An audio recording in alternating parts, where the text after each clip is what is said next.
So we got even more Deadpool and Wolverine revealed. And this has to do with the 40 minutes of footage that they keep showing. They're doing like a world tour right now. It's kind of cool. They've been over in Asia. They're coming to Europe this week on Thursday, I believe. They're showing 40 minutes to people in London. I gotta say, I really like what they're doing with this promotion, which is funny because I've been a little critical of the marketing for Deadpool and Wolverine leading up to this moment. But here, when it's kind of kicking into full gear, I love it. And I think this is brilliant because we've already made a video talking about what people were saying when they first revealed this in Shanghai. And now there's even more details coming out because they keep showing it around to different people. We're getting more details, and I think we'll have even more details after Thursday. And yeah, we're going to talk about some of the reveals and some of the details that have been explained from this footage. And I think it's totally fair game. In fact, I think this is what Kevin Feige, Ryan Reynolds, Hugh Jackman, this is exactly what they want us to be doing right now. Talking about this thing, speculating. They're saving a lot behind the scenes for the rest of the movie,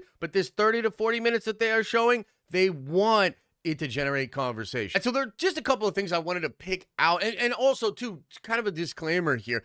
People are talking about this. We can't necessarily verify that this is real. We will know a lot more after Thursday when people go check it out in London. There's going to be people there that spill everything, basically. And so take this with a grain of salt. Like, this is just people saying what they saw, and we don't even know if these people actually saw the thing. So this could be one of those weird internet telephone games. But anyway, there's some really cool new stuff out there about this that I want to break down. So we're looking at an account here called When Batman Fly. This account has posted a long list of detailed explanations for everything that is in this footage. So you can go check that out if you want the full detailed explanation. There's a lot of crazy stuff in there, but there's a couple of things I wanted to focus on. Number one, the movie is non-linear. It is said to open up on a scene where Deadpool is literally desecrating the grave of Logan from the Wolverine movie, from the Logan movie where Hugh Jackman dies and it was this beautiful send-off. And apparently it is the bones, the adamantium covered bones of Logan that Wade Wilson uses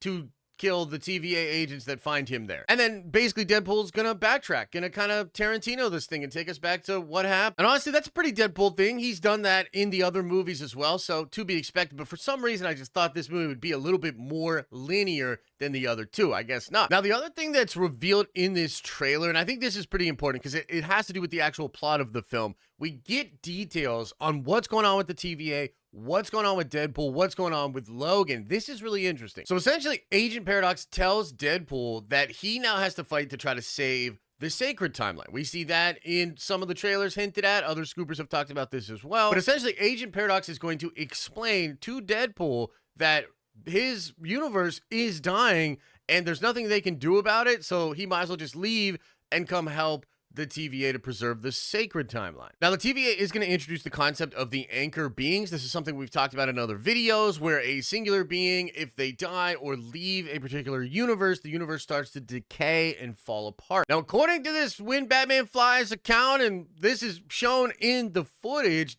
Deadpool thinks he is the anchor being to his universe, but no, it is actually Wolverine. In fact, it is Logan, and the movie seems to be implying that the Deadpool universe and the Logan movie happen in the same universe. And apparently Paradox wants to speed up the process of Wade's universe being destroyed. I don't really know what that's about, but it is at this point when Deadpool decides, okay, well, I have to go find a Wolverine to come back into my universe, and that'll save it. And this is when we see a lot of the scenes from the early trailers where he's going around the multiverse trying to find a variant of Wolverine. There's apparently going to be a variant of Hugh Jackman that's actually really short, like the size he should be according to comics. That seems like a funny bit. Maybe this is where we'll see Daniel Radcliffe as Patch, which has also been teased in one of the trailers, but nobody's speaking about that with regards to this 40 minutes of footage. This is apparently where you find the Hulk variant, and Wolverine's about to fight Hulk, and then Deadpool gets thrown out of that universe. So essentially we have the setup. We know what's going to be happening now. Wade's universe, because that is the universe where Logan died, is falling apart. Now Wade might be in the timeline at like a different point. So I'm still kind of confused. Like, are they trying to say that while Logan is happening, Deadpool's going to like do his thing and all the Deadpool movies happen? while Logan is happening. I'm not really sure. But either way, this sets up the movie, right? So you've got Wade Wilson. He's trying to be a car salesman after the time travel thing at the end of Deadpool 2, you know, where he's assembling his whole family and his life. That's apparently the same universe in which Logan died and he gone. So that universe is going to be destroyed. Paradox plucks him out of his timeline. He explains to Deadpool that there's nothing that he can do about his universe dying. In fact, Paradox is going to speed it up for some kind of a reason, and the only thing that Deadpool can do is try to save the sacred timeline, the MCU. That's probably when Deadpool punches him in the nose, takes the time travel device, and then begins looking for a Wolverine variant to try to replace the one from his universe to save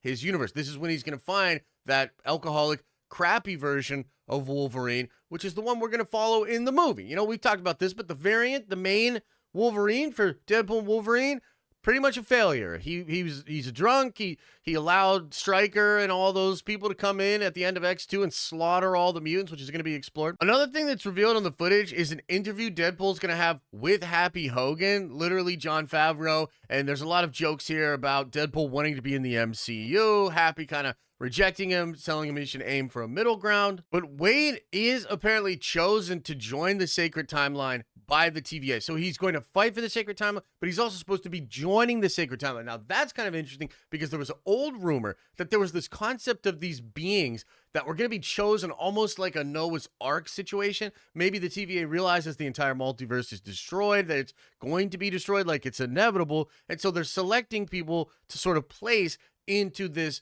new timeline, which I think will be the soft rebooted timeline of the MCU. If you didn't know, there are massive rumors that Marvel Studios is going to soft reboot their universe after Secret Wars. It seems like this is going to be something the TVA is doing. So the anchor beings are a thing.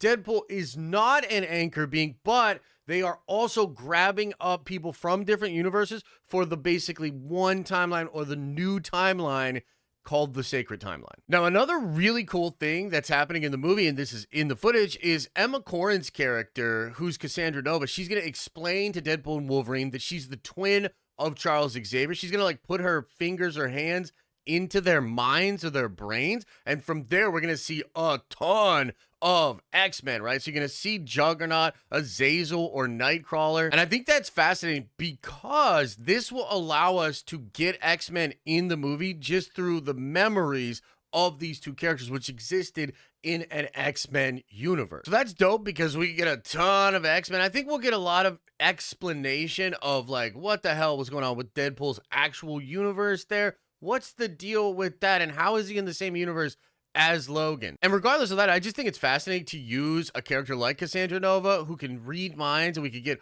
all sorts of cool visual scenes due to that fact. But she also kind of hates the mutants. She particularly hates the X-Men because she hates Charles Xavier. If you don't know, in the comics, Charles Xavier like kills her in the womb. Like they're like twins. Charles Xavier as an infant is like, yo, this bitch is no good. And he obliterates her with psychic bullets. She goes on to kind of make a body for herself, transfer her consciousness into it, become a full-grown adult, and then take over the X-Men. In fact, you know what's crazy is like, remember X-Men 97? You remember? Remember how those crazy Sentinels go to Genosha and kill all those people? That was Cassandra Nova in the comics. I know it's Bastion in X-Men 97, but in the comics, that was Cassandra Nova. That's how much she hated mutants. She killed 16 million of them on Genosha. So she's a great villain because she can get inside the minds of these characters, and she hates the X-Men. She has a big history with the mutants, so there's a lot of fun stuff they could do with her. Now, another thing that's in this footage is shots of Lady Deadpool, and apparently Lady Deadpool is the one that's in charge of the sort of town or the rebellion that's like a lot of different Deadpool variants that are surviving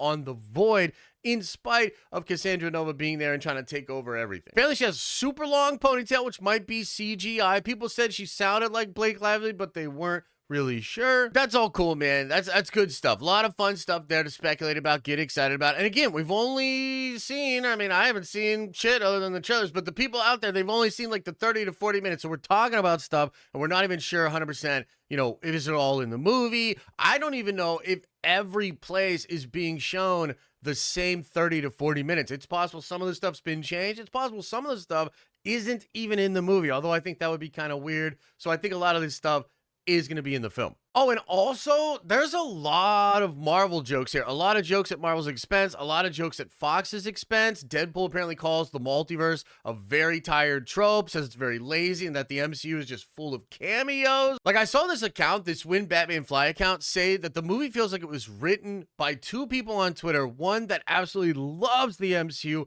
and one that absolutely hates the MCU, and that's weird, right? So we'll see how that all goes, but you know, he could say that, but he's in a multiversal movie, and a lot of the multiverse is gonna like add in the Jews that will make it fun for fans. So I don't know.